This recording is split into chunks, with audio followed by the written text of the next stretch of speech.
he turning on these slicks now? So Tom Christensen, the Dane, the man who has won 7 times at Le Mans already, is challenging for his 8th win. They currently have a lead over the challenging Peugeot, the number 7 car, which has now just been taken over by Marc Gené of around about a lap at the moment. And gentlemen, we really have got to watch to see what is going to happen in terms of strategy. Does the weather change? Are they getting problems? What's your thoughts, guys? What are we going to see for the last part of this race? Yeah, it's going to be very interesting indeed. There was a shot of Jacques Villeneuve just got out of the number 7 car. He's been at the wheel for about an hour and 40 minutes. A double stint for Jacques. It's now Marc Gené who takes the wheel, and Villeneuve was, I think, struggling a little bit towards the end of that stint under cut slicks, or it's only an intermediate tyre of some sort that he was running, as was Dindo Capello in the race leading Audi number 2 just before. We saw the state of Capello's tyres when he came in, and Villeneuve got the car back to the pit lane, and it's now slick tyres for Marc Gené. We see some replays now of Capello in action, the end of the 7 car in action, and the rest of the cars come through, the 9 Peugeot. A bit of a highlights of the cars having to deal with what were very, very difficult conditions. The next 10 minutes could be very interesting, next 10 to 12 minutes. That both cars have been in, fresh drivers, very experienced drivers, new tyres on slicks, and these drivers can go with these tyres to the end of the race now. They probably check that if it doesn't rain again, they will stay on slicks. So the next 10 minutes, the lap times will show us the true positions of the cars. Well, this is where the drivers just are having to ramp everything up, every single move that they do. We've now just got just under 3 hours to go with the Le Mans 24 hours counting down. It really does seem like we've been commentating on a sprint race that's been a 10-lapper from a local club circuit. It's been that exciting and that close and that much action, and we've just not known where to look. Myself and Neville Hay were commentating for 6 hours through the night, and whilst it was it must have been a fairly tiring experience because of the lateness of the hour, it was so exciting. It really was. We just did not know where to look. We had rain, we had excitement, we had incidents. It was just superb. And guys, this is such an honour to be involved with this race today. It really is a great thing to be involved with, isn't it? And the incredible thing is, 3 of the 4 classes, the first and second cars, are within a lap of each other, or they're on separate laps, but virtually within 2 laps. Very close. It could go any way, this race, in almost any of the classes. The only person who has any real advantage is Jos Verstappen in the Porsche in LMP2. Absolutely right, and good news that we just seen that the third car 35, the LMP2 Pescarolo, Saunier Pescarolo, that we saw Mathieu Lahaye have that spin and then contact with one of the GT2 Ferraris. That's got back to the pits, so it gives the team an opportunity to try to get that car repaired. And look at the way he picks up on that, Jeremy.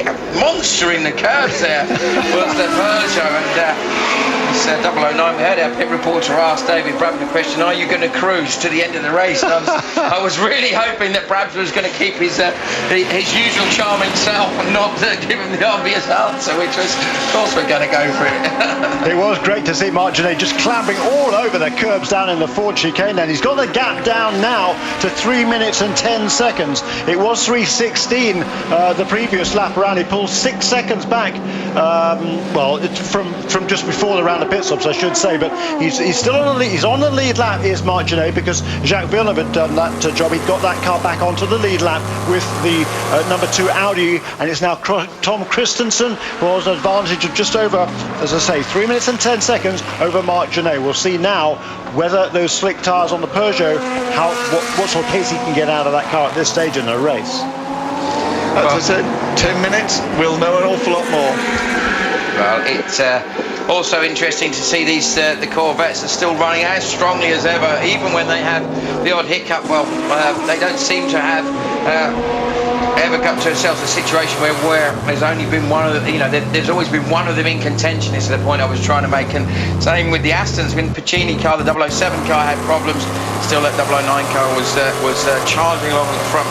and still only 3 laps away from the leader is the 3rd position car, and only 6 laps away from the leader is the 4th position, which at this stage it's still anything is absolutely possible with all of those classes. You say really it's only that LMP2 leader, the Verstappen Van Merkstein Porsche, that has a really significant lead. But hadn't Aston Martin been clever throughout qualifying, practice and qualifying, it looked as if Corvettes had it. They were consistently quicker, and come the race, we did wonder whether Astons were sandbagging. It does appear that they were. Combination of that and having such a fantastic race pace inherently in those cars, that's what they've always been good at, and it's going to be testament to the organisation, but ProDrive, the drivers, the team members, everybody, as we see one of the Audis charging past. You can see which one it was. I think that was the one car, the red-topped car of still Marco Werner on board at the moment. So what are we doing lap times wise at the moment of the top 6 cars? Well, 3:28.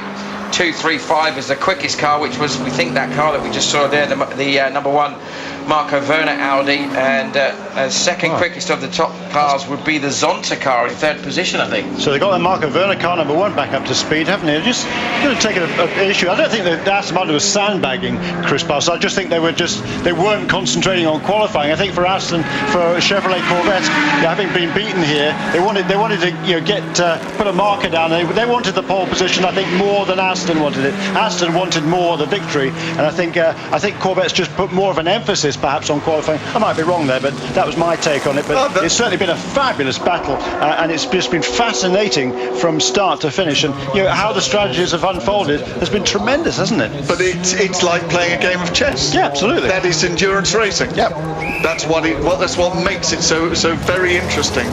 But endurance racing back in the day, I remember going to the 1,000-kilometre races at Brands Hatch back in the early 80s, and we saw races which were very much, of course, in the early 80s in the Group C era, it was a fuel economy formula, so it had to be driven a little bit more conservatively than the sprint races we see today in the great scale of things. But these are full-on mini Grand Prix. These are absolutely flat out every lap from every driver. But then when we saw Jonathan Palmer and Jan Lammers win for Richard Lloyd in the Cannon car at Brands Hatch, they were playing strategy there. They beat the factory Porsches with their strategy. This is all about strategy. Absolutely right, and that event, especially even the following year when the J. David car won with Derek Warwick and John Fitzpatrick on board, is similar sort of story. Lots of mix-ups going on. Anyway, anoraks away, chaps. Let's concentrate on what we're doing today. We're looking at an absolutely enthralling, but only a second in terms of lap times now between the top 2 cars. The Christensen Audi 3:30.4 and the Genet Peugeot 3:29.3. So all of the top 6 cars now lapping 3:29, 3:30s.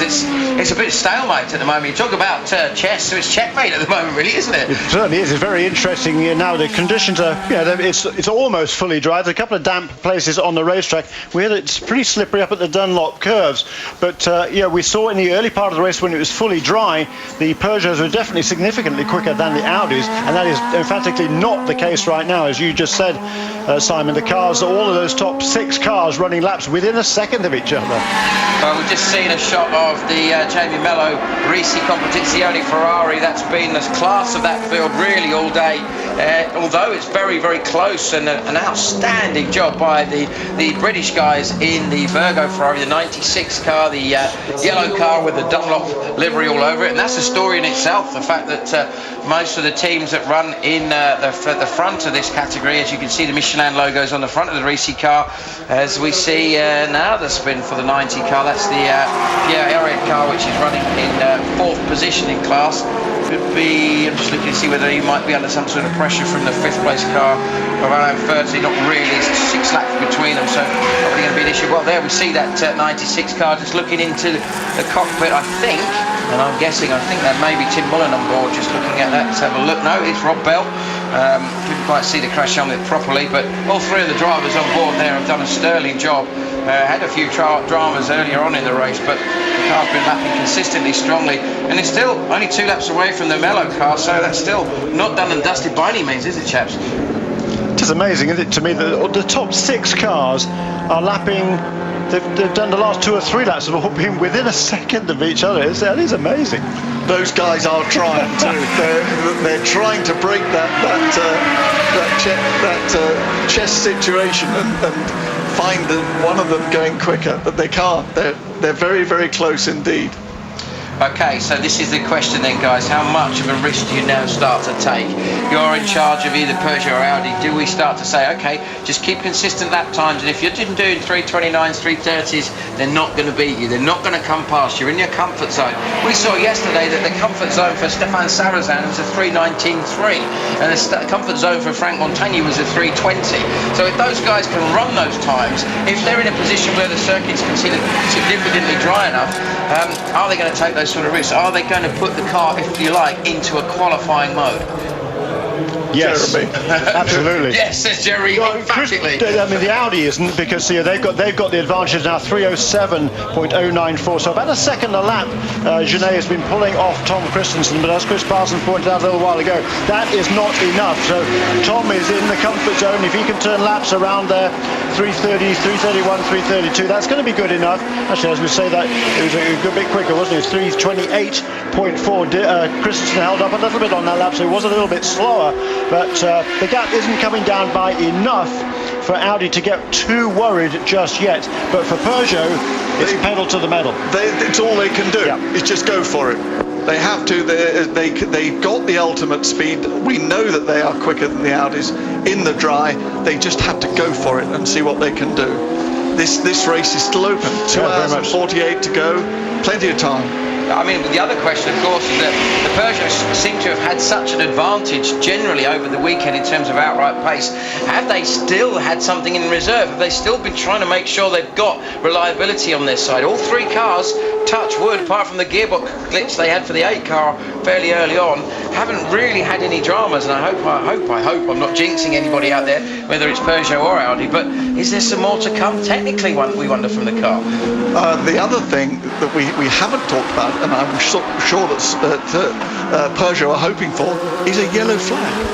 Yeah, if there was a quick safety car period, all right, Marc Genet would be in a separate safety car zone from Tom Christensen, but he could still catch half a lap under a safety car. Absolutely right, yeah. And we saw with the safety car situation during the night where there was a massive disparity, get the word out, between the two safety car paces. There was about a 20-second a lap difference between one safety car driver and the other one. Now, whether that was because of a miscommunication from race control, or whether that was because one safety car driver was just simply pushing hard and the other one was just cruising, maybe to allow the pack to concertina up, that could be a massively significant factor if it fell the right way for Peugeot. If there was a safety car period, I'm sure that Audi would have people in the race control making sure that didn't happen. It's interesting, isn't it? Because the significant thing that a lot of people don't realise is we see the 32 car, which has been fixed and is back on circuit, and Paparazzi is back at the wheel, so hoping that he doesn't cause any more excitement for himself or for his team. Or for anybody else. For anybody else at that point. But the safety cars actually have transponders on them. They have a time transponder on them, the same as the race cars do. And that looked like there was contact perhaps there. And that was from one of the Audis. That looked like that was a 3 car. That looked to me like, just from a flash of the crash helmet there, that was Mike Rockenfeller that made contact there. Well, that's the sort of dangerous game that they could be playing. And there are some very inexperienced drivers out there in some of the other cars, gentlemen drivers, very, very well-meaning, but they are not in the same class as the professionals in these top cars. A lot of these top cars are really being driven by Formula One drivers. I think there are 30 ex-Formula One drivers here. We've even got Gilles Villeneuve, world champion. Or even Jack Villeneuve. That would be impressive if Peugeot got Gilles back. Sorry to take you to task on that one, but there, you can see the body language of that number 2 Audi is absolutely leaning on it all over the place. But the point you made there about the disparity with the driver's standards is a very good one, because we've been focusing on how tight the fight has been at the front of each of the various categories here at Le Mans. But once you get outside of that top 4 or 5, it does start to spread out. The quality starts to get thinner and thinner. And if you think with a car that's done a lap time, say for example is within a couple of seconds of a good time, that's set by their fastest driver. There can be sometimes 3-4 seconds a lap difference between your number one star driver and the guy that's paying for it, for example, in some of the GT2 cars. So they're getting tired physically and mentally. They're just cruising for a result, and that could be significant, couldn't it? It's their inconsistency which is the real worry for the teams. That is going to be a factor. Well, we watch with interest. The two leaders are lapping at more or less the same pace. Let's see how this unfolds after the break here on Eurosport. Welcome back to Le Mans. To the race for the overall victory is going at the moment between either Tom Christensen in the Audi R10 TDI car number 2 or to Marc Gené in the number 7 Peugeot 908 HDI FAP. It's going to be absolutely enthralling. Jeremy Shaw and Chris Parsons join me here in the commentary box. We've been watching a couple of things that have made us wonder, really, how is this going to work out? And firstly, we saw a big spin from Johannes van Overbeek in the Flying Lizards car. Most uncharacteristic, Jeremy. You follow Johannes quite regularly in the race series in the States, and perhaps that's indicative of where everybody's at in terms of how hard they're pushing. Yeah, I mean, he's many laps down in that Flying Lizard car. He's 7th and last in the GT2 category, but he just carried a lot too much speed, much too much speed up into the Dunlop curves. He was in a whole bunch of cars around him, faster and slower, and I think he just missed his braking point, had gone a bit hot and spun it around, and fortunately did not take out anybody else. Looking at this gap from first to second, if you look at the timing scoring charts for most of the lap, it shows that it would indicate, suggest that they're a lap apart. In actual fact, they are not, and Marc Gené is on the same lap as our race leader, with whom we now ride on board, and the gap over the last 5 laps has come down by only 6 seconds. It was on lap 334, it was 3 minutes 09.1. Last time around, lap 337 was 3:03.3. So that is not enough of ground that Marc Gené is making up to trouble our race leader, Tom Christensen. Yeah, that is significant, isn't it? Because I mean, the last lap was only 0.8 of a second quicker than Christensen Gené was. And which is, you know, basically that's where the experience of a driver like Christensen is going to come in. He's going to be able to lap at the pace that's being set by Gené. He'll just match it. He can do that all day long. Yeah, and I don't think it would appear at this stage that, whereas earlier on in the race, certainly in the pre-night time section of the race, from 3 p.m. yesterday afternoon up till about 9 p.m, the Peugeots were just blisteringly fast, and not just with one car but with all 3 cars. At this stage it does look like they've just evened out. It looks like they've just completely hit a stalemate in terms of lap times. I'm very surprised. I'm surprised the Peugeots aren't quicker. The track really is looking fairly dry. They've been on slicks now for some period of time. The tracks must be warming up. You know, we're after midday, and I'm surprised the Peugeots aren't in the low 20s rather than the high 20s. I agree with you there, Chris, and I think the bad news for Peugeot is it's generally been the slowest of the 3 cars that is the best place of the 3 Peugeots. If you look at the best lap times in each of the cars, car number 8, Stefan Sarrazin, did a 3:19 yesterday evening. The car number 9 has done a 3 minutes 20.6, and the car number 7, its best lap, a 3:21.438. So not within a couple of seconds of the fastest time that Peugeot has done during this race. And I can't believe that with only 1 lap apart, that Peugeot aren't really going for it. They can't have eased up yet.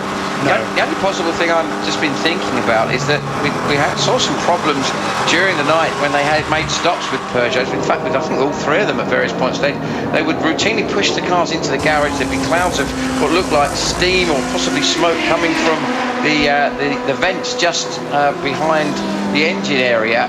I wonder if maybe that overheating issue has perhaps forced them to perhaps wind the boost down on the cars a tiny bit, just to make sure that they get to the finish, because it's going to be a really embarrassing situation. If they're looking at their real-time telemetry, they know, only they will know for sure, how close these cars are running to potentially having some sort of a technical failure. So maybe they're just hoping on the basis that there'd be enough performance in the chassis and the drivers, if you like, that they could perhaps overcome that. It's only a maybe, but it does surprise us all that they're not that much quicker. I think it's a good point, Simon, but I think it's a good point, Simon, but then again, second place means nothing in a Le Mans 24-hour race. It's not as if it's part of a championship. It's a race on its own, and it's a big deal. So, you know, it's one would have thought, Chris Parsons, it's win or nothing, isn't it, for Peugeot? If the car blows up, going for the Gloire de la France, what the heck? Yes, they will have been seen to have gone for it, which is always good. But no, they are matching times. Last lap, 1 second in it, not enough. Well, it's fascinating, isn't it? Because you look, they're all paired up neatly together, if you like. There's obviously the leading two that are lapping within 0.4 of a second of each other, Christensen and Genet. You then got Zonta and Rockenfeller that are lapping within 3 and a bit tenths of each other. Then there's a bit more of a disparity between the Lamy and the Werner car. That could well be traffic, for example.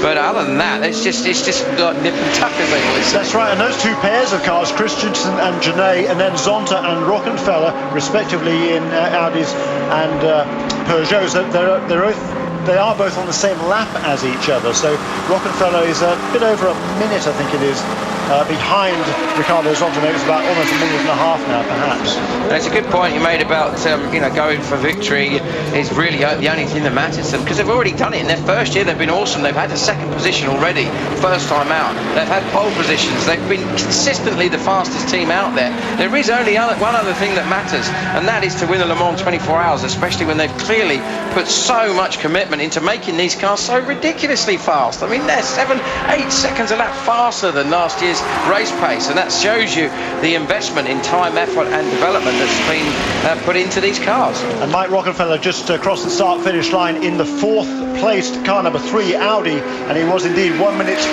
10 seconds behind the third place car number 9 Peugeot, with Ricardo Zonta at the wheel. We can, if I can just drag us away for a minute off the Audi Peugeot battle. Let's just go back to that Lola Aston Martin in 10th place. Just talk about that for a minute. What a pity that car had those problems yesterday. They are, let's have a quick look, they are lying, I think it's fourth in the unofficial petrol class, and they are but 12 laps behind the leader, and if only they hadn't had that problem, they would be in the lead of the petrol class. Both ProDrive and Lola are to be congratulated for that car. New car this year, and it really has been a revelation. Both that and the Dome have been really good additions to this series.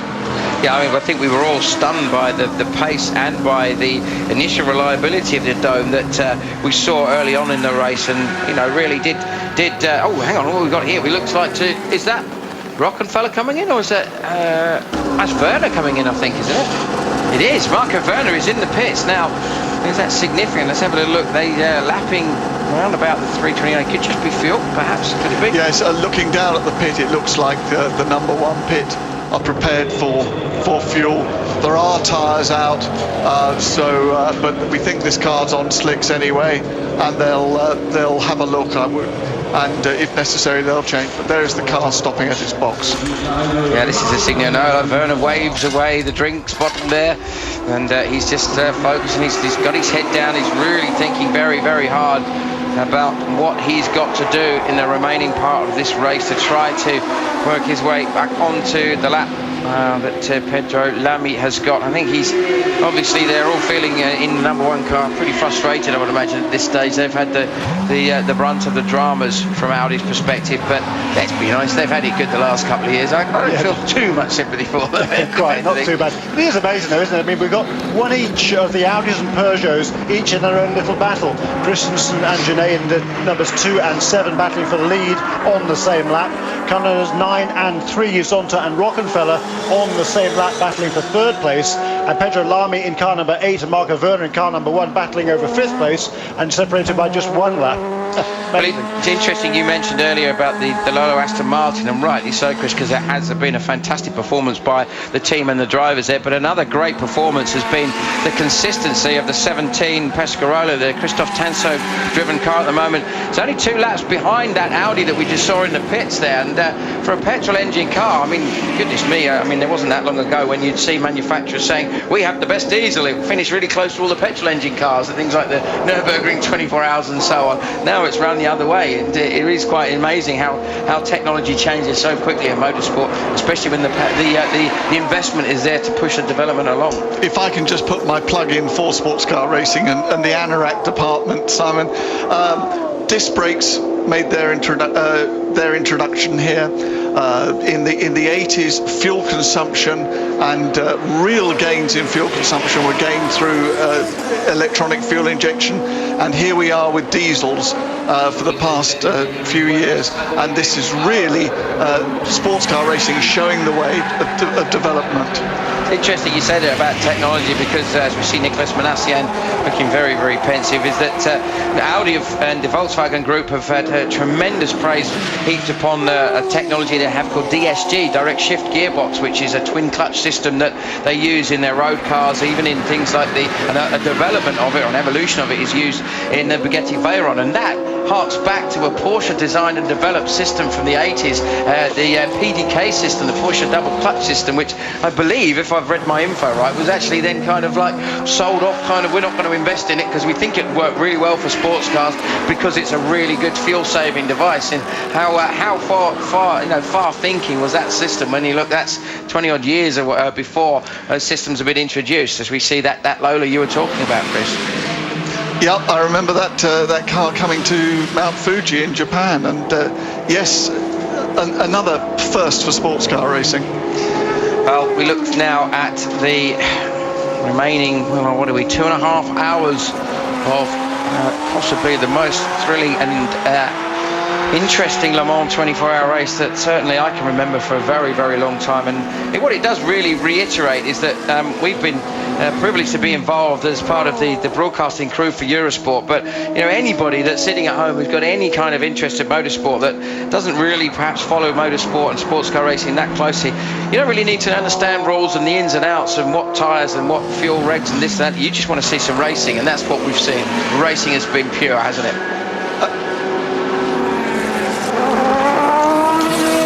Now we're going to hear from Thomas Leutsch, who's one of the Audi mechanics on car 2. See what's happening with his car. Stops go so far, because we've seen a lot of action during the night. How was it? We had plenty of pit stop. It was 29 now on the number 2 car. Depends on the weather situation. The rainy night we had, it was really disaster. We changed tires. It was unbelievable, but everything was good sorted out, and mostly we found the best solution that gave us a little average against Peugeot. So now we are in a good situation. The race is not over, but it looks like maybe your car has a chance to win. Do you already have an idea how you might celebrate? The chance is there since the green flag dropped down, and is still 2.5 hours left. So we'll see what's happening. Okay, all the best. Thank you very much.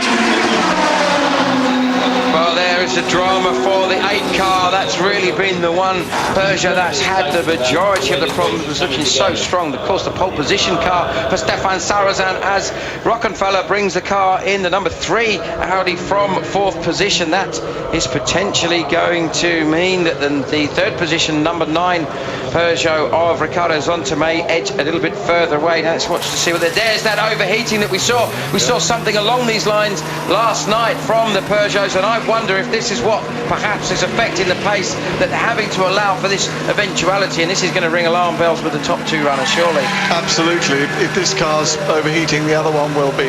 Although it is eating away at the lead very slightly, 2 seconds the last lap, not enough. And as you say, very cleverly saw Simon some time ago, if they push that car too hard, maybe this will be the outcome. Yeah. That gap between the first and second place cars is now down under 3 minutes for the first time in a long, long time, but he's still got a long way to go, as Marc Gené has got, if he's got any hope of catching Tom Christensen and denying the Dane yet another victory at Le Mans. Well, and again, this is where experience is going to count. The experience of the Audi team of the engineers, but also Tom Christensen, because he's been in situations like this at Sebring, at Le Mans, and all sorts of different places. He knows that Genet simply can't match him for pace overall, so we'll just keep it cool. It's a long stop for car number 3. They had a side panel off the car. I fancy they might have been just cleaning out the radiators there as well, Chris. Looks Maybe like it's cleared, off it goes. Yeah. And at the same time, that Peugeot's now rumbling down the pit road to go back onto the circuit. So they both had a little bit of a blip there, and interesting. This could still go either way. For sure, this is absolutely, the zenith of motorsport, really, in terms of excitement. We've really been just stunned by how much this has changed throughout the year. So we're going to have a moment's pause to take on board what's going on. We're going to go for a quick break here on Eurosport. When you come back, we'll watch to see how the Peugeot-Audi battle unfolds. Welcome back to Le Mans, welcome back to the battle which is still unfolding between Audi and Peugeot, specifically between that car, the number 2 Audi, currently being driven by Tom Christensen. He is in a position with less than 2.5 hours to go in this race to possibly, and it is a possibly still, because 2.5 hours is an awfully long time in any kind of motorsport, possibly take his 8th win in the Le Mans 24-hour race. Now, Jeremy Shaw, you've followed Tom's career not only in Europe in Le Mans, but also in the American Le Mans Series and at Sebring especially.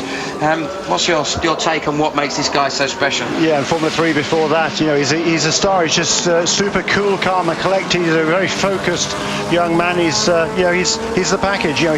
He's capable of driving anything at speed, and is just the ultimate professional, really. And all good things come to good people, don't they? And it certainly is the case for Tom Christensen. Well, I remember when he was trying to still get himself into Formula 1, and he did some F3000 with the Edenbridge team, which was Peter Briggs' team, and a company called Mezzanine used to sponsor him, and they said, we've got this guy, this Danish bloke, nobody's really spoken much about him. He said, but we blonked him in the car and he put it on the front row at Spa. I mean, where did we get him from? And only, I think it was only a month later that he turned up and rocked up into the TWR Yost Porsche and went away and won Le Mans. So clearly the guy was a bit of a mega from the outset. This guy's going to have to push like crazy though, as Genet has driven a really, really strong latter part of the race, but he's got the gap down a little bit further, but I don't think at the moment Christensen is going to be allowing that pressure to get to him. No, it's down to 2 minutes 53 now last time around, so he's pulled about 17 seconds, but it's taken him 10 laps to do that, so that certainly is not enough to be able to get close enough to challenge, I don't think, for the victory, unless there's some sort of a problem for car number 2. But there's all sorts of things going on down the field. I think the Mike Rockenfeller car has been in the pits fairly recently. It's now shown as 2 minutes 47 seconds behind the car number 9 of Ricardo Zonta. That the battle for 3rd and 4th places.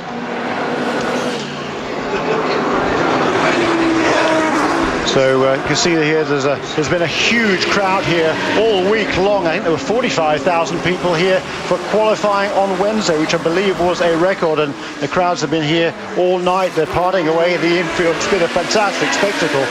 And they've had just a magnificent race to watch. It's been Audi versus Peugeot at the front.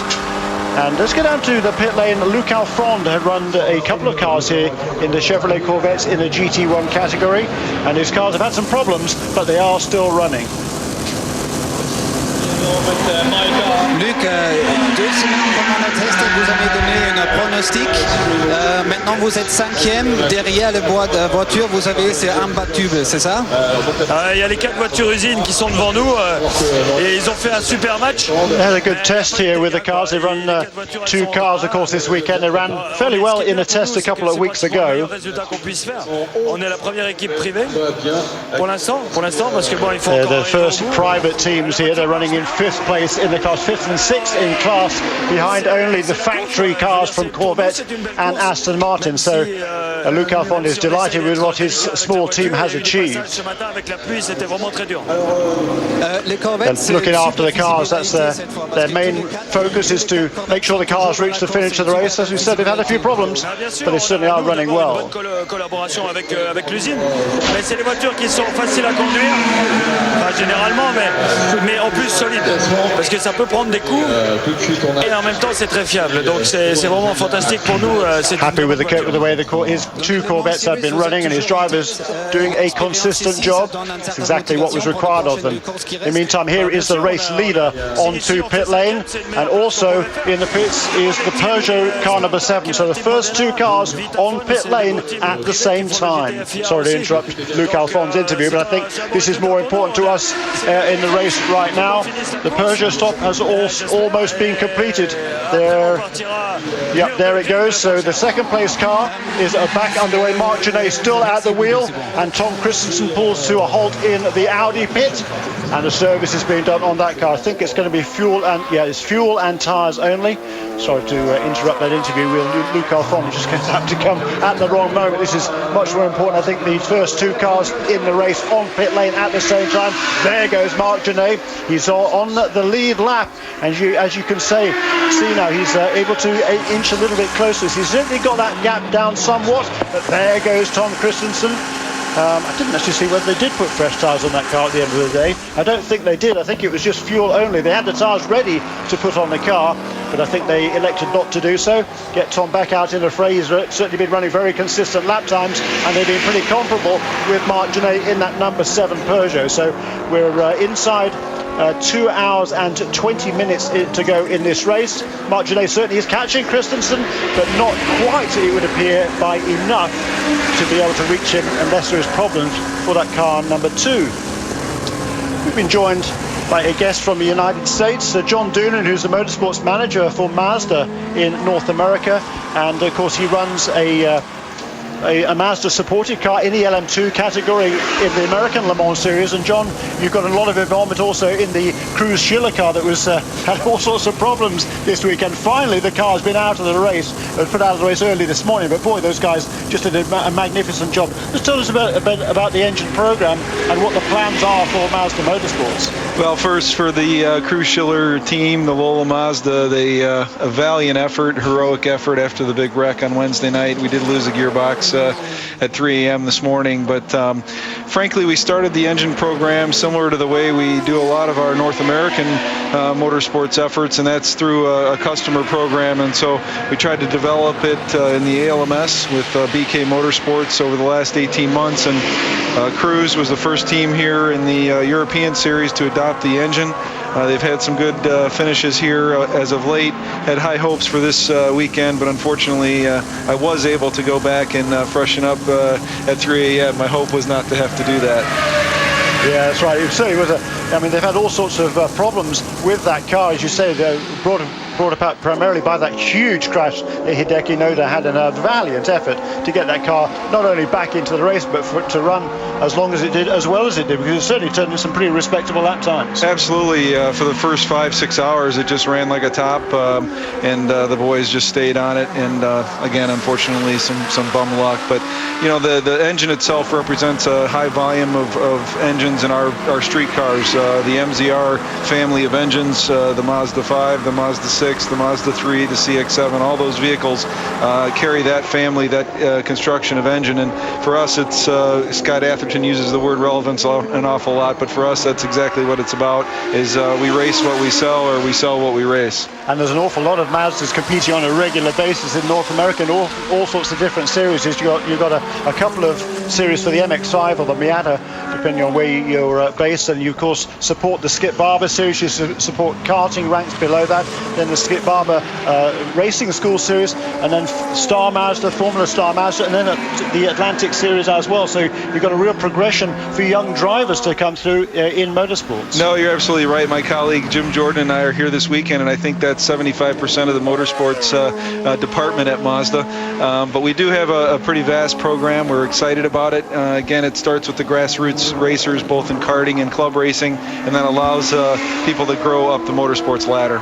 Now, Mazda's got a rich history here at Le Mans, the first Japanese manufacturer to win the Le Mans 24 Hours. Are we going to see a Mazda prototype back in the LMP1 ranks in the near future, perhaps? Well, I don't know. I got to shake my piggy bank a little harder for that kind of an effort, Jeremy. But at the moment, we're partnered very strongly with Lola, with AER on this package, and we're going to continue to develop that and make it stronger. So we may have some things up our sleeve for LMP2 to surprise some folks here in the next handful of months. months, but at the moment we're just proud to be here, and this place does mean a great deal to our company and to all the Mazda fans globally. And this development program of this MZR engine in conjunction with AER will continue on both sides of the Atlantic Ocean. No, you're exactly right. Fortunately, before I arrived here in La Sarthe, I was able to go to the UK and have some great meetings with our partners at Lola celebrating their 50th anniversary, and our partners at AER. So the goal is to continue to develop the package. We've proven it can go 12 hours very strong. We'll see what happens next. Very good. John Dooner, thanks so much for joining us, and it's good to see you over here. And it's sorry to hear that your car was out of the race, but at least it put up a tremendous effort along the way. There's more problems for Juan Barazzi in the Barazzi Epsilon Zytek 07S. That car has been in and out of, well, behind the barriers, both in pit lane and out on the racetrack actually, but it's made it this far, and with just over 2 hours to go, they've got to hope they can get that car back out on track and finish the race. There's not very many LMP2 cars that's still running actually at the moment. We've got the Van Merkstein Motorsport car still is well out in front. Jeroen Blekemolen driving that car number 34 at the moment. 9th place overall. The Team Essex, similar Porsche RS Spider, still 8 laps down in 2nd place. And that Saunier Pescarolo that we saw, Matthew Lahaye had a problem an hour or so ago. I think they finally got that car back out on track. It's now shown as 12 laps behind the 2nd place car of Casper Elgaard, but it's still comfortably clear of the 4th place car in LMP2, which is the Kufel Portuguese entered car with Miguel Amaral at the wheel at the moment. So looks like, I think those are the only 4. No, plus the Zytek is running. The Radical of Mark Rostan, that's been had various dramas along the way. That might be running as well, but certainly a long way back down the order. Back at the front, meanwhile, Tom Christensen still leads. Last lap around. Ooh, a Peugeot in the tyre wall. That is Pedro Lamy. It's not it's not the lead car. It is the number 8 car. It was running in 5th place. We saw that car was in the pit lane with overheating not too long ago. It's now buried itself in the tyre wall, and Pedro Lamy is at the wheel, and that is a major development. Thankfully, it's not the Peugeot's lead car, because that is still running comfortably with Marc Gené. But the last lap around, Tom Christensen was able to pull out 8 seconds over Marc Gené in that battle for the lead. Well, what do you think the factors was with that one then? Sarrazin looking very, very sulkily on, and who can blame him really? A man who's been so fast all weekend as they bring in a rear section. This is where you see the top teams. It's just absolutely about unclip one and clip on another one. It was always great with the R8s in the early days of the R8s, but it literally almost like pop off. It's like metaphorically like a Lego kit. They just unclip the whole rear end of the car, gearbox, rear suspension, chuck it away, put a new one, and off they went. And that was even quicker than changing race. It was 3 minutes for a rear end gearbox. Ridiculous. Like not allowed to do that anymore, are they? But no. It was great to watch. Tremendous technology. I'm going to try and have an interview with Stefan Sarrazin down in the pit lane. He's got to be so frustrated because he has been, as you said, Simon, he's been the class of the field all week long. He was fastest in qualifying. He led the early part of the race very, very comfortably indeed. And then it's a couple of niggly problems, mechanical problems, and now the car is in the tyre fence. Well, it's out of the tyre fence now and coming into pit lane, but it's just dropping farther and farther behind the leaders. It was interesting that we saw the Peugeot team preparing a rear section, a rear wing, and it looked like the area that bolts onto the back of the gearbox perhaps, but it was obviously clearly the front end that took the brunt of it. It looks like that nose section is broken on the left-hand side as we look at it, driver's right effectively, and that looked to be like the bigger problem, but didn't seem to be rushing around too much. And I think what this is really going to do is it's almost certainly going to allow the number 1 Audi to take that position, to take 5th from the 8th Peugeot, which is going to be hugely disappointing. And last bit of fuel, well, not the last bit of fuel, but another section of fuel going in. It looks to me like that's Lamy getting out of the car now, and is that going to be Sarrazin getting in? Because we were Sarrazin standing there, helmet off, looking very calm, but that is Sarrazin. That is definitely Stefan Sarrazin in the car. Well, he's obviously said, right, zoot the law, I'm getting in this thing. I'm the fastest bloke here. That's exactly the point. He is the fastest man there. They don't want to lose that 5th place to Marco Werner. They were a lap ahead of Werner, I think. They were a lap ahead of Werner before this incident by Pedro Lamy, but they don't want to lose any more time than they have to. They're going to try and get it back out now ahead of Marco and hold on to that 5th place. Everything counts, doesn't it? One question that we need to ask ourselves on this one: is this the portent of some braking problems? Could their Peugeot have that? Jeremy, you will remember very well that Audi had very unexpected brake problems at Sebring. Yeah, I mean, no idea. Basically, we didn't see what caused that. So unfortunately, we didn't see that clip of how he managed to get himself in the tyre wall. But the Audi did have brake problems, although Le Mans is not a particularly hard circuit on brakes.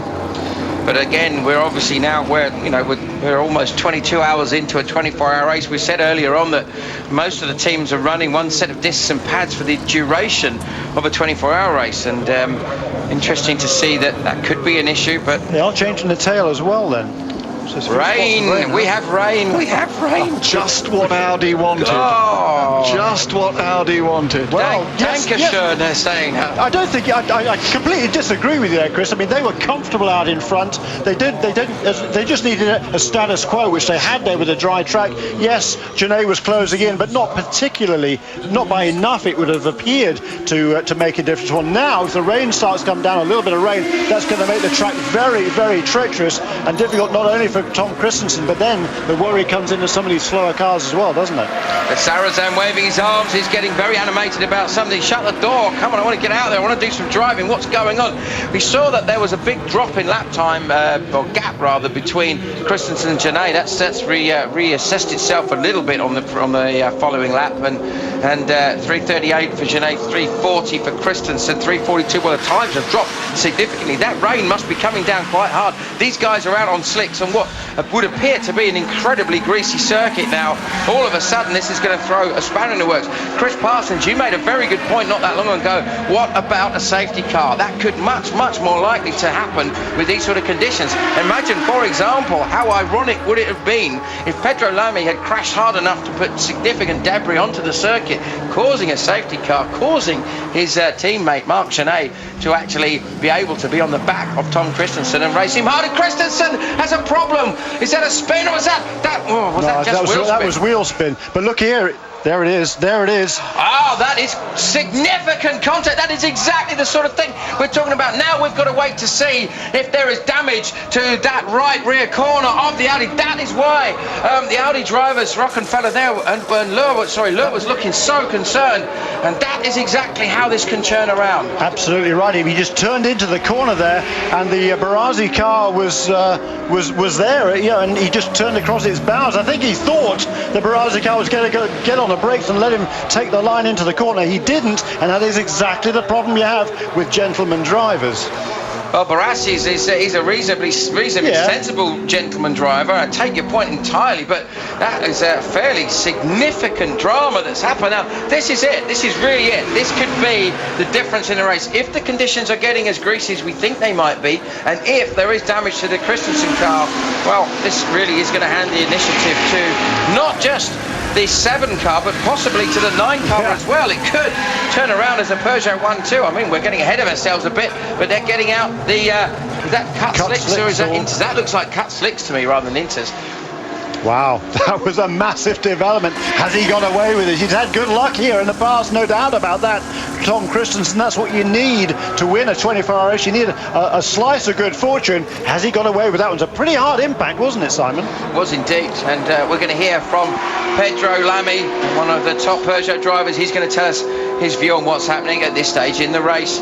Let's hear from Pedro now. Pedro, we just saw your car spinning off into the gravel. What happened exactly? I was running in Arnage and I went just off into the tires, but I managed to come back. The conditions seem to be very tricky because it changes a lot all over the track. Yeah, because the track is dry and sometimes raining in some parts of the circuit, and that corners are very slippery, so we arrive without knowing if it's dry or wet. We just saw the leading Audi with Tom Christensen spinning into another car. You still believe that the Peugeot can win this race? Well, until the end is possible, but they have a quite big lead to give away, but we will see. How tired are you after all the stints you did? A bit tired, but I'm just upset with the problems we had with the car. But okay. Muito obrigado. Well, Federico Lamy, very, very calm, very professional, very realistic, you know. How confident are you that you can still win this race? Well, maybe. It's not over till it's over.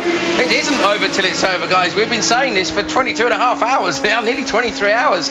And, it's just that sort of development doesn't look like the way that Christensen's driving the car, that he's got any concerns about the right rear. As we looked at it, it seems like that Audi is typically strong. And they do seem to be bulletproof, and he certainly hit a bullet there up at the Dunlop curves. Juan Barazzi just appeared to leave his braking too late for the left-hander in that part of the chicane there, and I think Tom Christensen saw the car going wide, and he just presumed, quite rightly, quite frankly, that the guy would cede the line going into the right-hander. He didn't. There was contact, and the gap was 2 minutes 58 seconds last time around. That was, of course, before Christensen had his incident. We have to wait now to see what the gap is this time around, but that was a 3 minutes 44 second lap for Tom Christensen, so he's lost at least 10 seconds in that impact and the spin with the contact with the Barazzi car.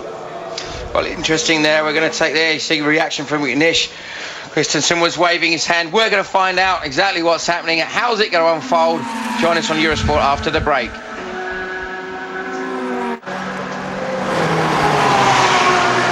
Welcome back to the Le Mans 24 Hours with an event that is starting to unfold with increasing amounts of drama. We've just seen the leading car of Tom Christensen contact with one of the back markers and potentially could have damaged the car quite significantly. We see now wipers on, or wiper on, for the 7 car as it runs a little bit wide. That is the car currently being driven by Marc Genet, and Christensen is looking like it didn't have any major dramas. Now we're going to hear in a moment from Alexander Premat, who has been the fastest of the Audi drivers so far this weekend. He's going to talk to us and let us know his thoughts on the latter part of the race. Let's hear from Alexander Premat.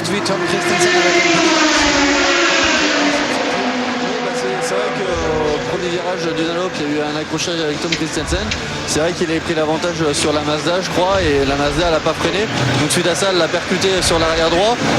Heureusement, la voiture n'a rien, il peut rouler. Donc on croise les doigts, là, il va faire juste un arrêt au stand. De toute façon, il fallait qu'il en fasse un. Yeah, Premat saying they were asking him about the Mazda, the car that made contact with Christensen. Well, the Mazda just didn't brake for the second part. Hasn't really changed anything, though. They're not that worried. It won't change things in terms of the standings. It felt confident that the car hasn't really been damaged, so as long as they don't have any other.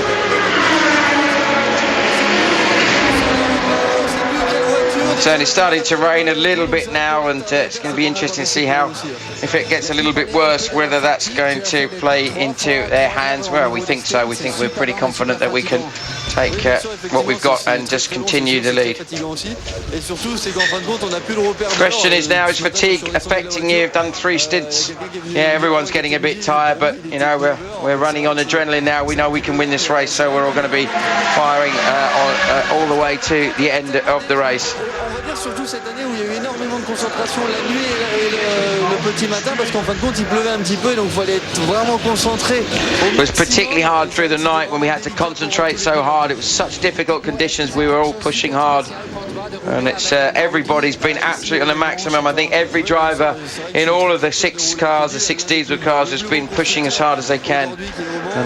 And we're really, really proud to be driving for Audi and to be such a great team. All my co-drivers have been superb, but it's been an honour to be part of the of this great team. We're running 4th, but it's still possible for us to get onto the podium, and that's our challenge, that's our mission for the remainder of the race. So that was Alexander Premat, and that was a driver who is very, very confident that these guys can push hard enough to get themselves onto the podium.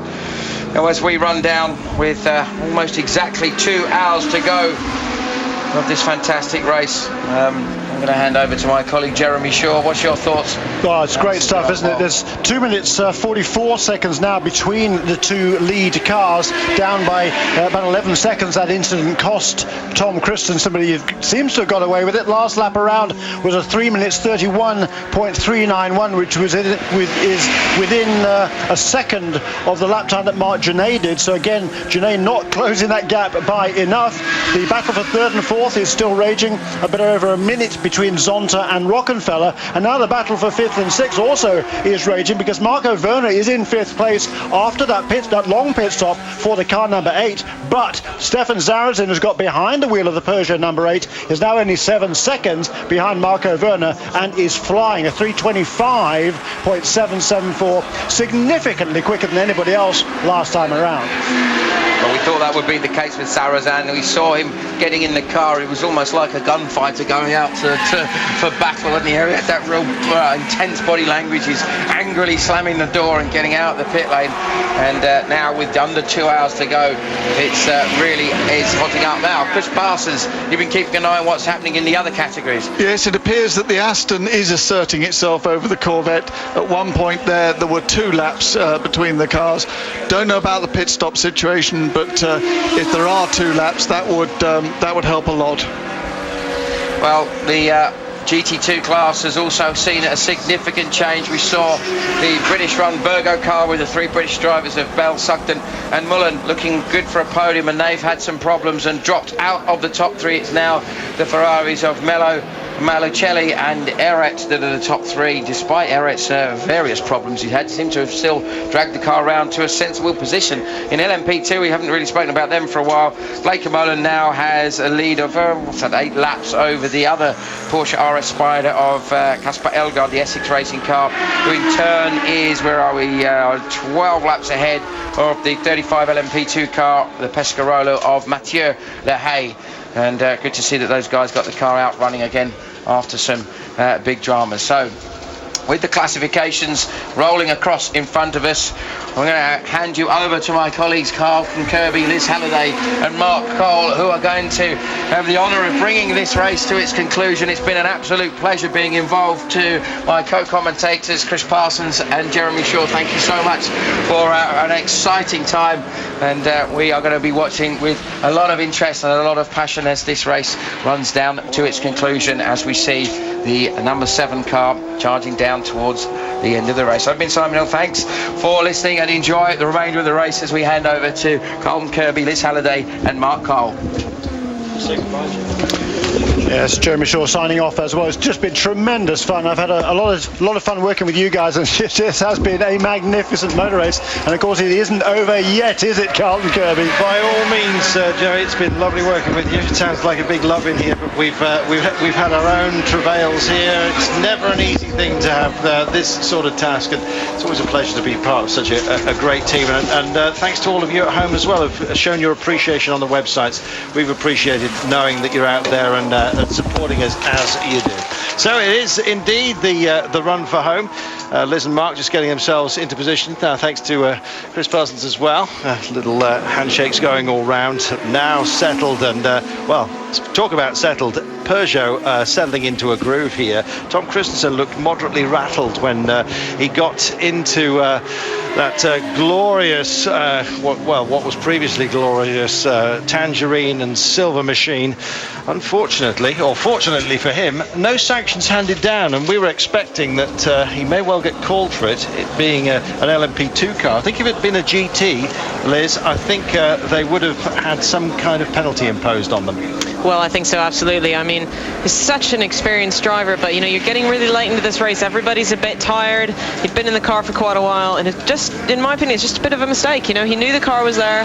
He chose a decision to cut into the turn. I think what he actually hoped was that car had braked and made room for him. I think that's sort of what was possibly going through his head, being that he was, a much quicker car. But just the same, perhaps a bit of bad decision making there. But yeah, I agree with you. If it had been a GT car, we may have seen some penalties going in there. I think so.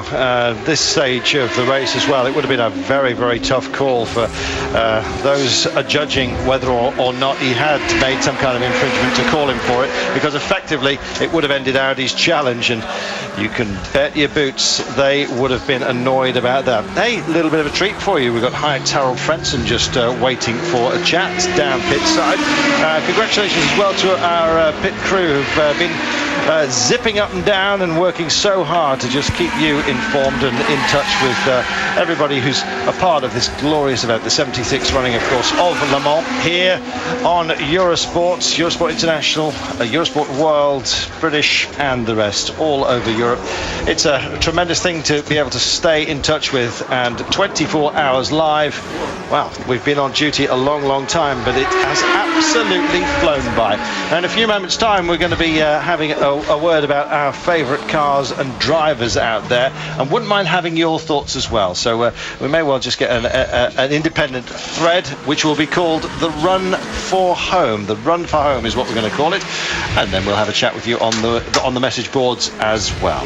Well, it looks like Heinz Harald Frentzen is possibly about to get into his car, but if we can grab him before, we will get that interview. But it looks like the car might win on that one, but hopefully we'll get hold of him when he gets out. Carden, with opening off with the guest here, young Hugh Chamberlain. He's already arrived. Liz, could you just let him have the mic for a second? And, I suppose. Just for Hugh, we can. Just for Hugh, and we'll have a quick chat with him while we're waiting to see if we're going to hear from Frentzen or not. So while Heinz Harald decides whether to get into a car or come and have a chat with Eurosport, Hugh's got no such problems. He knows he wants to have a word. Hugh, settle yourself in. Small, if you're watching, he's in a very fetching pair of shorts this morning, and he looks very good. Hugh, you've been, we think, you're probably the longest serving team owner here at Le Mans. Yeah, I think it's possible. Yes, I think it is possible. 23, it certainly looks like 23. Yes, it looks as though I am. Actually, before we do that, I've got to mention Small, because you just did. Yeah. The poor girl had a fire at home yesterday. No. And she's lost so much kit you wouldn't believe it. It's just horrendous. And where am I?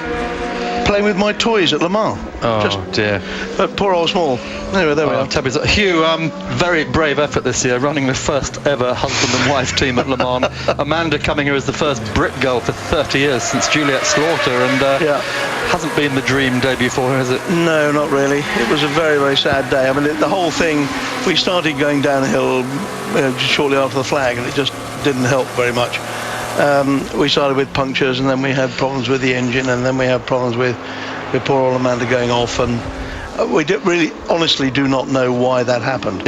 Can you tell us about that, because that is probably one of the iconic images of the race, of Amanda trying to get this car with obviously a broken front suspension, crawling down, smoke pouring out, presumably turbo. We don't know. What was all that? Well, it's actually. Yeah, just before we come to that, Hugh, we've just got to do a fond welcome to those joining us around the world. So a bigger audience for you in a second. And a very warm welcome to Eurosport World, who finally switched in yet again. We've been switching all over the place, but I hope you've been staying in touch largely wherever you have to be in Europe. Eurosport World, you're very welcome. We have Hugh Chamberlain here, who is about to spare us a few words. Heinz Harald Frentzen might well get in the way. In fact, he is doing. Hugh, this is no testament to you. We know we love you, and we're back as soon as we've spoken to Heinz Harald. We've got to go down. The Germans are insisting. Here he comes. You're seemingly enjoying running here in Le Mans. Yeah, it's true. I have great fun here racing in Le Mans. 24 hours is awesome. I did it 16 years ago. I did like it there very much. I never had a chance to do it unless now with Aston Martin I got another opportunity to do it, and I'm really happy to do it. How did this opportunity come up? Well, just by watching the car in the magazine, I said that's a nice car. And knowing the team of Dave Richards, ProDrive, we just contacted each other and then asked if there's a chance to drive here. And here we are. Yeah. You're a fourth now. Is that something very happy with? Well, we had, unfortunately, at 4:30 in the morning, we had an alternator problem. We had to change the car, the alternator here in the morning. We lost 25 minutes for that. And now we are just finishing the race.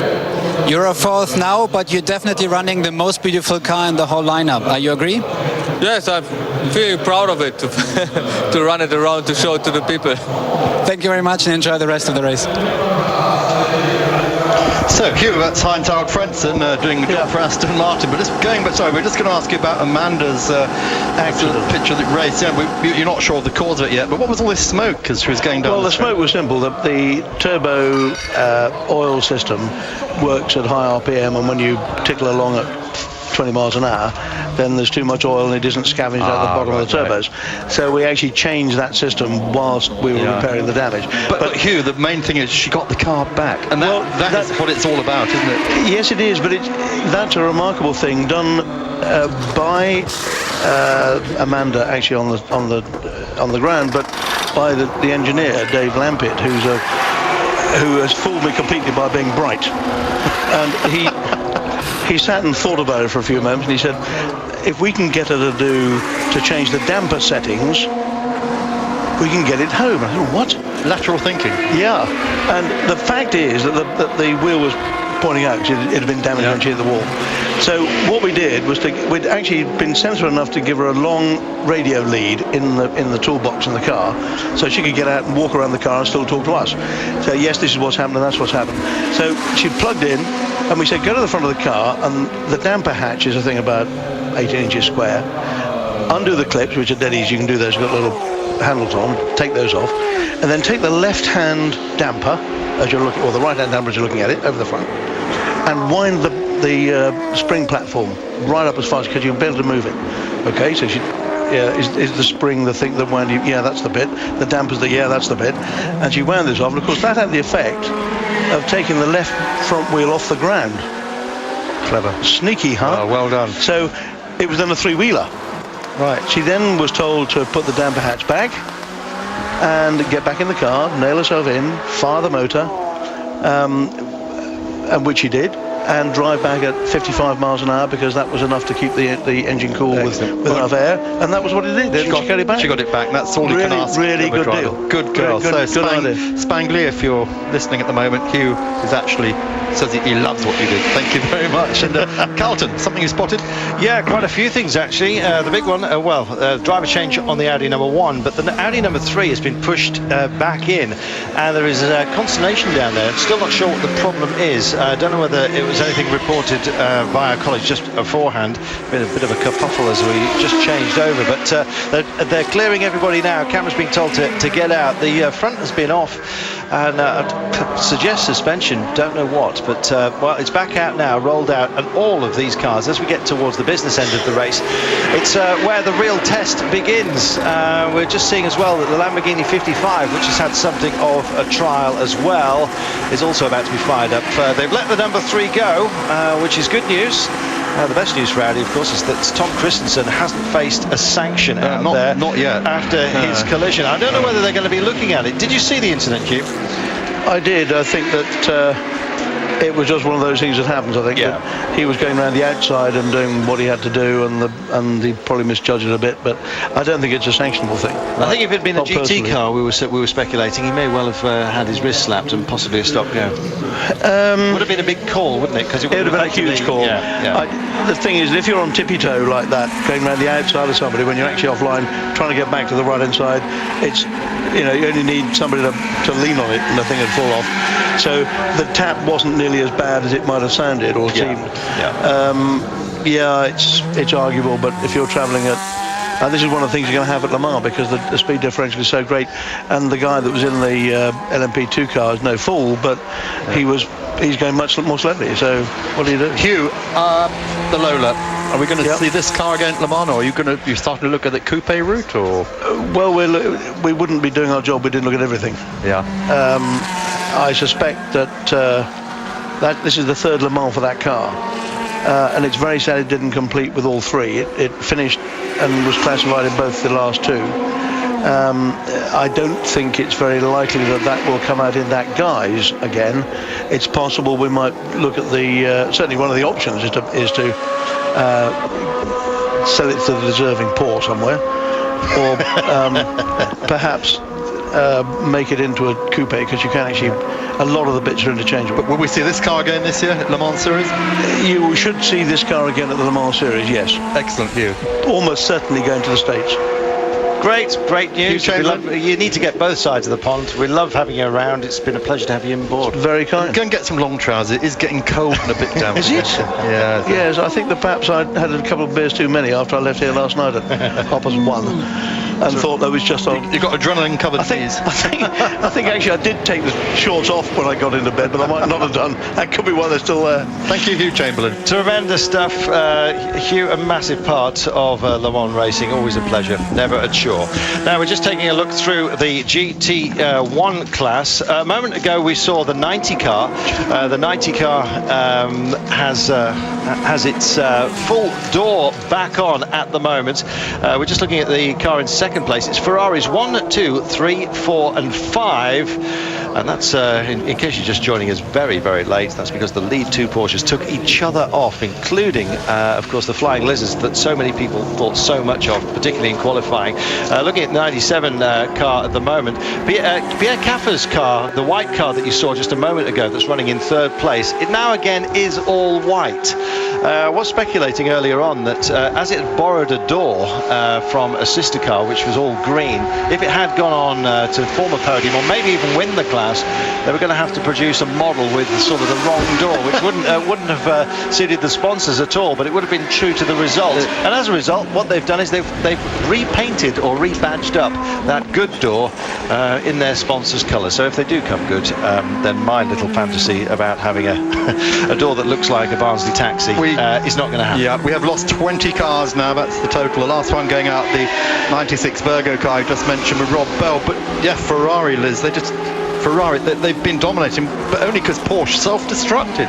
Well, yeah, this is the thing, is that this type of circuit should have suited Porsche a bit, because, you know, they are very quick in a straight line. The Ferrari is very well balanced, so brilliant on the corners, of course, but this was sort of a circuit where Porsche can pull away a little bit because they've got a nice long straight to stretch their legs, and obviously, you know, Porsche was on pole, so I think they were looking at it saying, well, maybe this is our chance to get one over on Ferrari again, and unfortunately, you know, some of the front runners took each other out early on, and now we're looking at a grid that is dominated completely by Ferrari. We've got the top 5 all Ferrari, so obviously this is brilliant for them. This is exactly what they want to see with the 430, which is such a strong car, but really quite a heartbreak for Porsche. Interesting, the only car that's broken but into the 4-minute barrier since the start of the race was Jörg Bergmeister in the Lizards car, 3:59. Nobody else able to get below 4 minutes, but it's been close, hasn't it? Yeah, it has, and I mean, Jörg's such a force in a Porsche. He's been a Porsche works driver for so long now. I can't even remember how long he has, but and he knows this car inside and out,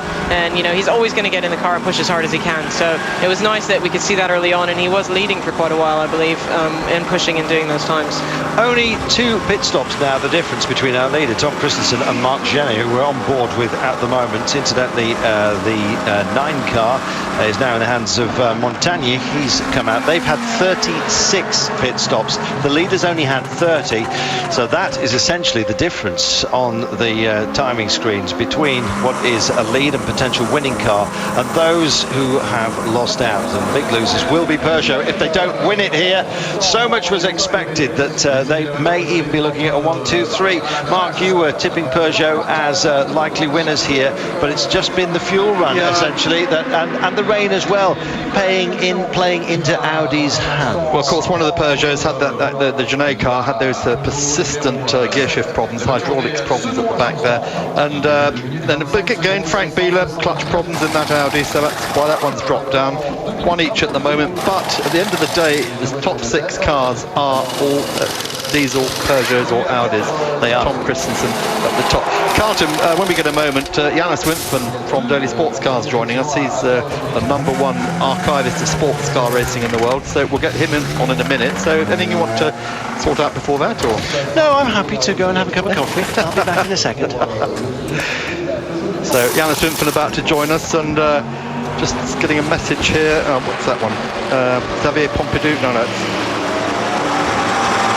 No, that's coming from Sam. Xavier Pompidou in the speed load. It was an accident that caused his exit. So, Janus Wimpfen, We go back a long time, don't we? Many years. And let's just tell everyone who you are exactly. You're American who is probably now the world's premier archivist. Your book, your famous books, Time in Two Seats, the 2-volume history of sports car racing, which of course it's a work in progress all the time. Right. Well, thank you. I'm honored, I guess, to be. I'm honored to be something of the arch anorak of sports car racing, and I've turned it into a bit of a profession, and enjoy every bit of that. I have written several books on the history of sports car racing. It goes back to 1953 and continues up to the present. And I'm working now on a current decade book that, among other people, include Liz's exploits, and I've also written several books on sort of photographic history of the same decades. Right, we're just going to talk for a second now. We can take a break, but when we come back, we'll hear more about that. So stay with us here on Eurosport Live from Le Mans.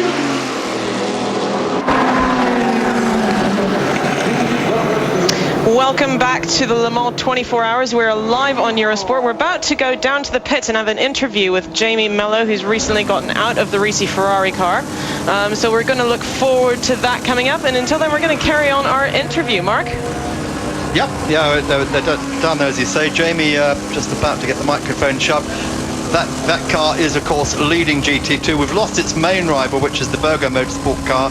But Jamie Mello on board the Risi Competizione Ferrari. You're leading the GT2 category. Are you taking it a bit more easy now out there? Yeah, for sure, a lot more easy. We're a few hours to go, so we start saving gearbox and engine as well. We are just driving very, very carefully just to get the end of the race in the first position.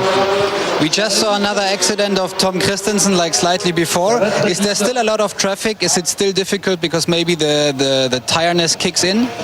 No, actually it's better because there is less prototype. So, but it's still, I mean, we need to be very careful because the speed difference it's quite big. So, fortunately, we didn't have any problem until now, and I hope we can get the end of the race with any problem.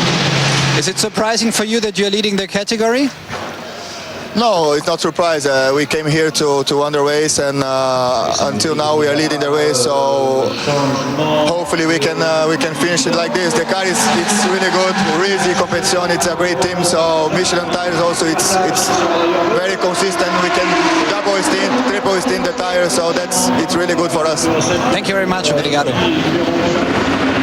So Jimmy Salo, GT2 leader, and Liz, that car has been carried a lot during the night by Jimmy Bruni. Everyone has been mightily impressed by him. Yeah, I mean, the Risi Ferrari is such a huge force in America. They've really come through and won such, big races over there. They've done very well in the Sebring 12 Hours, and I think they really wanted to come out here to Le Mans and win. So it's exactly, well, you heard Jamie say, no, we're not surprised. We came here to win. And I think that's exactly the kind of attitude you need to have.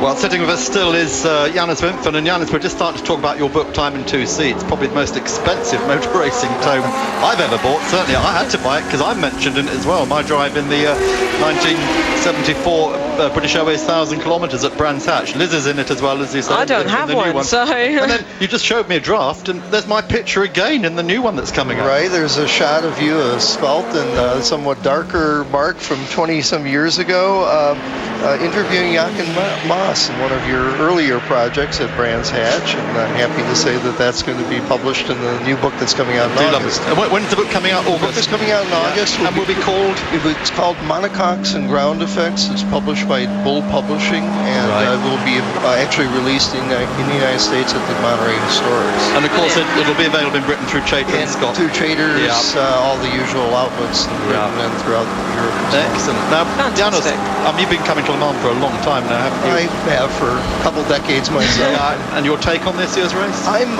very impressed. I mean, endurance racing at its best should always have a sort of poetry, drama, symphonic nature to it, made up of movements or acts, whatever metaphor you want to use, and I think we see that here today in the last 24 hours very, very effectively. We've seen sort of the build-up of the two sides, the two great sides kind of facing off, and the overture kind of, and we had this long period of stalemate where nothing seemed to be moving, and then the rains came and the stalemate was broken, and here we are 90 minutes away and we still have no idea what the outcome will be.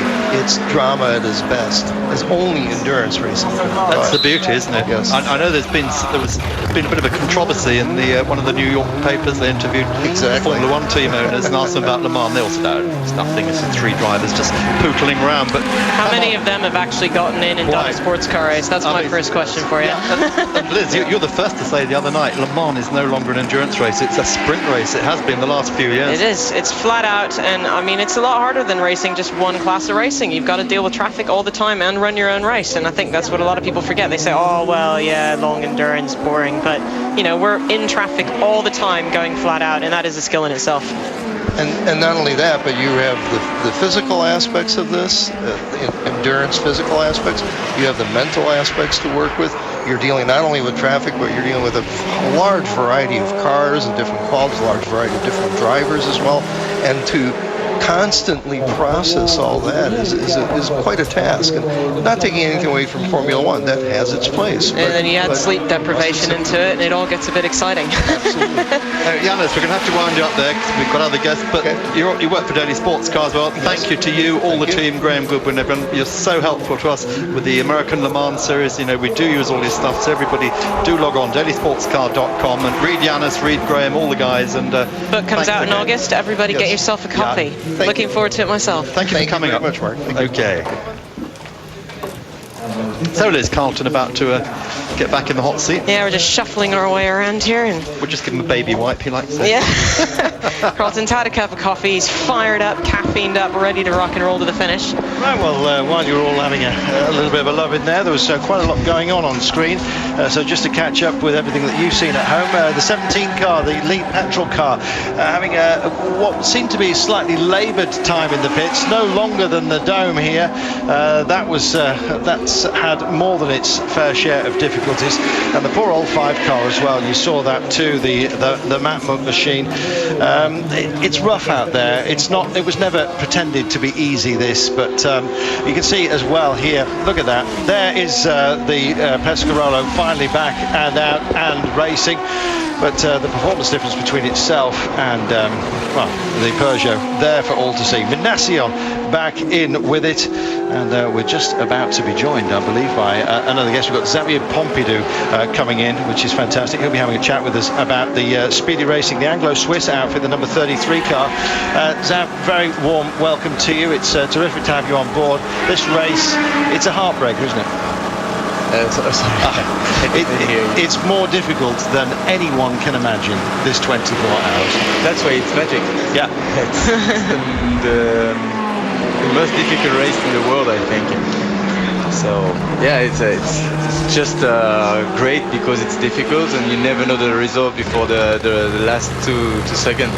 We're going to come back to Xavier in just a moment. We've got Alan McNish. Xav will be with you in a second. We heard some rumors that you had some animals in your room tonight. Was that true? Some squirrels or something? No, that's actually not quite true, but on Friday night, the night before the race, there's 2 pigeons had managed to get in between the double glazing, the 2 windows in my hotel room, and they seem to be having a lot more fun than I was having when I was sleeping. So you could actually relax a little bit. You slept fine. You're ready. Yeah, no. Last night I got probably about 2 hours sleep. Tom came out the car a little early on one stint, and that meant that I had quite a wake-up call to go into 4 stints in the wet in the morning, which certainly shakes you up a little bit. Thanks a lot. That's it. Alan McNish saying that he has to contend with cars, of course the weather, mechanical stuff, and of course pigeons as well. He arrived angry, had a good race nonetheless, and I suspect he may well be part of what would be some serious podium celebrations later on. Whether it wins or not, Peugeot will have something to say about that. Xavier, tell me about this car. It's a particularly, in my opinion, a lovely looking car. It's one of the most attractive out there. Is it as strong as perhaps it could be? Yeah, the car is amazing. Every lap you do, you push a little bit more, and every lap the car is okay. So, as an example, my first go with the car in Le Mans during the race, I started in 43, and every lap I did a little bit more, and I finished in 37. with a triple stint tires. Fantastic. So it's amazing. Awesome. Yeah. And that use of the tyres you're talking about, that stinting of the tyres, we're hearing that Audi are going as well, triple stinting. Peugeot, last year it was only single stints, they had to change every time. They're managing doubles this time, but Audi have gone ahead again. Do you think that's going to be a big factor here? Yeah, it could be, especially if there's movement in the race, like rain and things like this. Less time you spend in the pits, it's quicker you are. So for sure it can help, and that's why we did triple stint during the night, but we should also do it during the day. In fact, when we have a puncture, my teammate changed tires for the end of the second stint, so I start with the same tire than he drove, and I did a double with the same tires, and it was just perfect. As I told you, my last lap was my quickest, so that's really impressive. Yeah, impressive, and the car is just fabulous. We missed some development and time because we have to compare the Porsche, which were the best car in the LMP2 over the world, and everybody was afraid to see the car coming in Europe. And in fact, Lola did a great job, and I think that with some more work on the car, we are already quite close here in Le Mans, but we were quicker in Spa. So I'm really optimistic. Yeah, good confidence, and really optimistic to win at least one before the end of the year. Fantastic. Now you're at Le Mans. You've been to Le Mans quite a few times in a Porsche. So what's it like being an LMP2 car versus a GT2 car? Yeah, I did it only. I race a lot in GT cars with Porsche for years now. But in fact, in Le Mans, I did it more with prototype than Porsche. Yeah, but just the last few years you've done. Yeah, so to swap back is, what's that like? It's just fabulous. Yeah, I'm sure you missed it, didn't you? Yeah. That was more my question was, are you really happy to be back in a prototype? It's just amazing. The Porsche corners are nice also with the GT2 because it's challenging.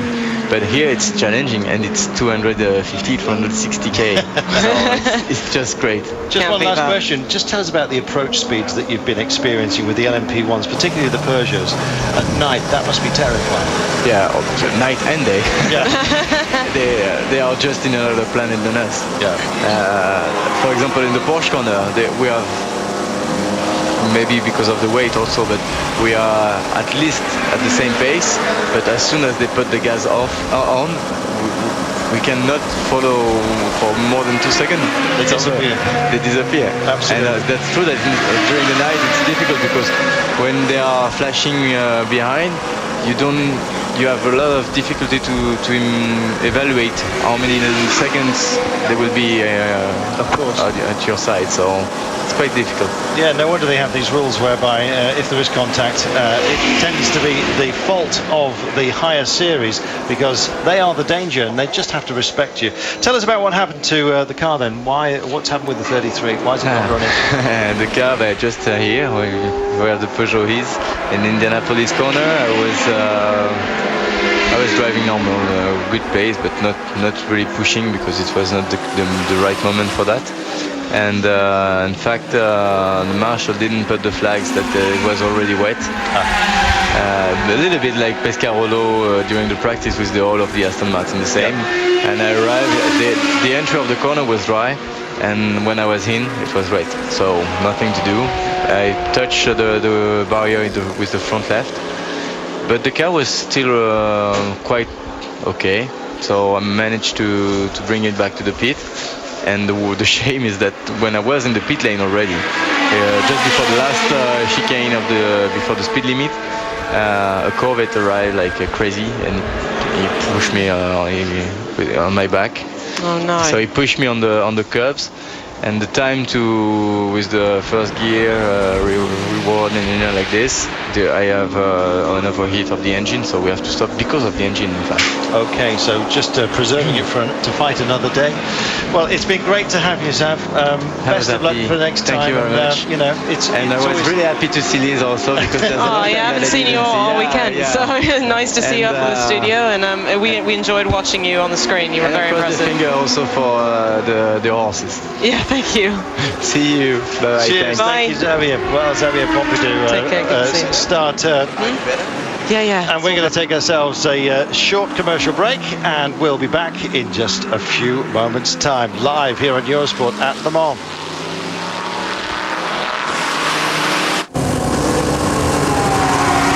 Welcome back here live on Eurosport for the 24 hours of Le Mans, and we have an hour and 23 left. Tom Christensen has avoided any kind of sanctions after getting into the Brasi Epsilon. It was his fault. Peugeot, well, they're in dreamland at the moment, dreaming of success perhaps. Well, they may have to dream on, although 2 minutes 16 is the gap between Tom Christensen and Minassian in the Peugeot and that number 7 car. It's going to be tight, and people are asking, is there going to be a grandstand finish? It might well happen. The difference between them is 2 pit stops at the moment. They account for those 2 minutes. It's about a minute per pit stop. That's what it's going to eat into your time. Tremendous, the race for the line here. 360 laps. Don't think we're going to get anywhere near 400, not at this pace. It's going to be around about the late 70s, we assume. Don't worry too much about the fog that's on these onboard cameras. We haven't been able to clean them after all of the rain, picking up all of the mess throughout the night. There was rain out there. Tyre choice became an essential issue. Audi, well, they seem to just guess right. They had the luxury of having 2 cars to sort of test intermediates and wets on before they ever made the decision with the 2 car. The 2 car, can it go all the way this time? We think it possibly can, but Alec McNish is not counting his chickens. And is he counting on Tom Christensen? Well, it was a big ask earlier on as to whether Tom had made yet another classic mistake. He made one in the DTM last year. It almost meant that he couldn't take part in Le Mans. He just about got fit and racing again with this event last year. Ever since then, he's been right back on it, but ever so slightly, occasionally fallible. We all are, of course. Carlton, he is an aggressive driver. There's no question about this. He is one of the most aggressive drivers out there, whether it's the DTM or Le Mans. But one thing he has learned over the years is at Le Mans, you do have to have this built-in sense of safety, that you don't hurt the car at the end of the day. And Liz, I think we're all taken back a bit by that collision, because okay, they're still racing, but you've just got to make space, haven't you? Well, they were very lucky, but Tom Christensen, you don't become the driver with the most wins at Le Mans by doing something wrong all the time. So he's obviously been a serious force in this sport, and he's a very, very talented driver. 11 wins, I think. So anyway, yeah, I think these kind of things happen. Definitely mistakes happen, especially this late into the race. I personally have had similar incidents where you feel you've made that pass. But anyway, we'll be back with you shortly on Eurosport Live.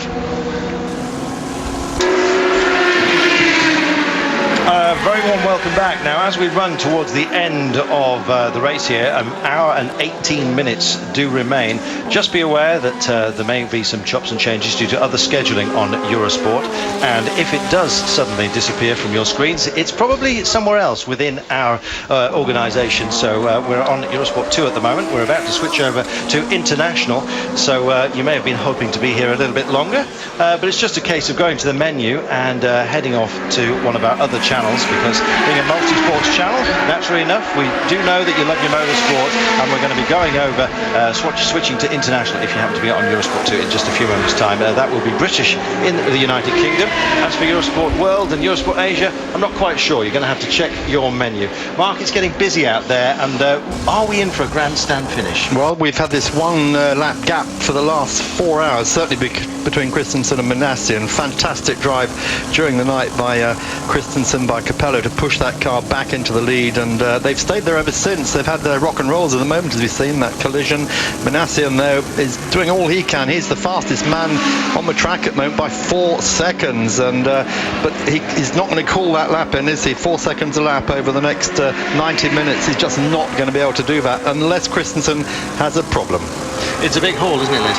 It is, absolutely. I mean, at the moment on screen, what we're watching is Tom Christensen up behind Stefan Sarazen's Peugeot. Really a push there, even though I do believe that car's quite a long way down. But I don't think these guys can resist racing and pushing it all the time. I just don't think it's actually built in. You can't take the racer out of a racer. Because you can see Tom really pushing up the backside of him. Stefan Sarazen down a couple laps, but doesn't matter, still pushing hard. Yeah. cannot resist. We're going to be making that switch on channels in just a few moments' time, and you better stay with us because this action is going to go right until the very end. Then, Mark, we're going to be having a word with everybody about their favourite cars and favourite drivers, kind of the best of all elements out there. I'm looking forward to that. At this moment, I'm saying Frank Montani for the driver, Dome for the car, but you might not agree, you two, and certainly out there, you forum people won't agree. So stay with us here on Eurosport Live. We're going for a break. We'll be back. Lots to come. Off to international. We're back with Eurosport Live at Le Mans. Now going into the final 90 minutes, 75 minutes rather, with this great race.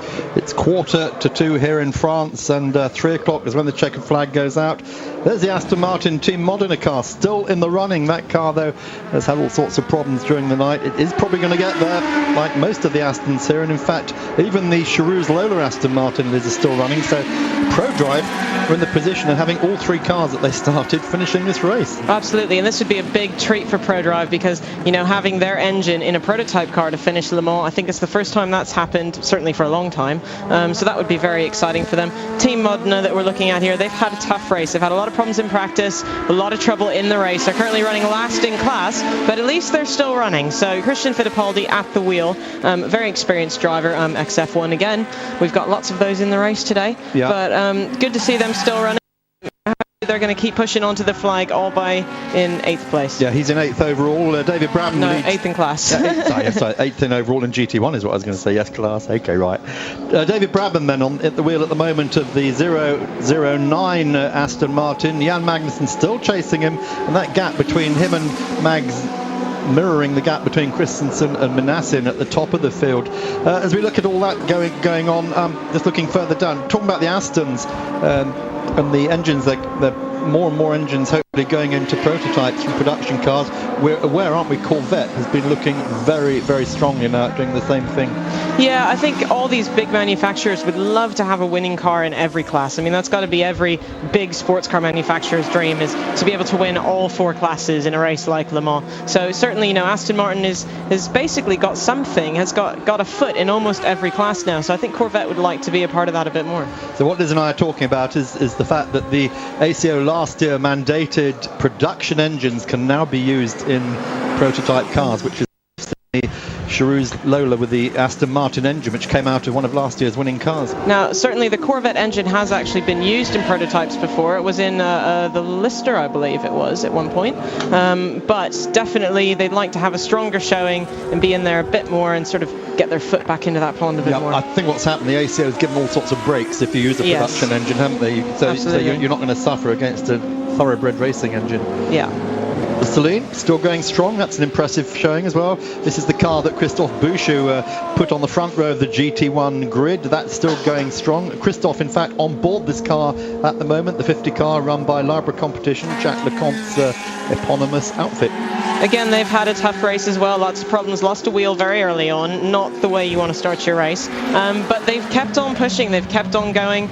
Celine hasn't always had the best, endurance record. So it's nice to see them still in the mix. Bouchou's pushing the car pretty hard right now. He's doing decent times. He's doing some of the quickest times in that class. So it's good to see that it's still running strong at this point in the race. The Celine is obviously based on a Ford Mustang under all that, isn't it? The Ford V8 engine. Are Ford showing an interest in this sort of project?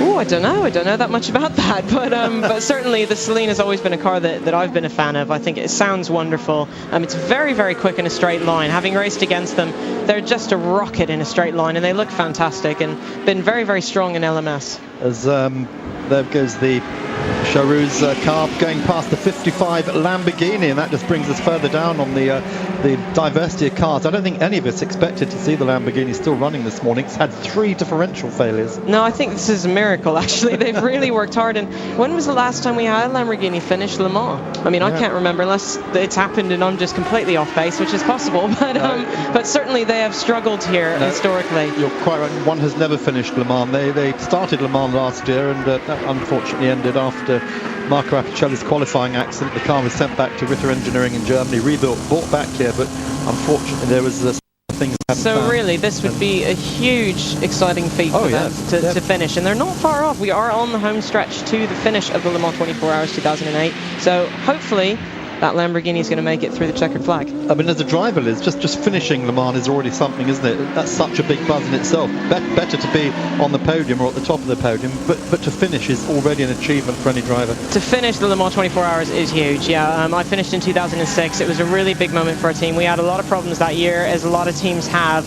And it is a big accomplishment to finish. One thing that's very important at Le Mans is that you must cross the flag. You must cross the checkered flag and finish line, which in many races you just have to complete the 70% of the actual race. You don't actually have to cross the finish line, but at Le Mans you have to do it. So that actually makes things a bit trickier. You've got to keep the car moving. And not only that, but you have to do it within 6 minutes. Exactly. The final lap. I had a very exciting drama in 2006, which I won't go on about, but it's raining again. There we go, it's raining. It's raining. Oh, it's going to make things tricky. No, I was just going to say we had a blowout on the last lap in 2006, and it was very exciting. We were all in tears, and thankfully we managed to bring it in on 3 wheels. Well, last year this man, Michel Barge, the guy who's running the Peugeot operation, he saw his surviving car with Sébastien Bourdais stop short of the finish line. Car was there for 18 minutes and then crossed the line. Exactly. But the ACO said, oh, force majeure, it was raining. Yeah, tricky, isn't it? Another break coming up. Mark Cole, Liz Halliday, Carlton Covey. Be back with you in a second.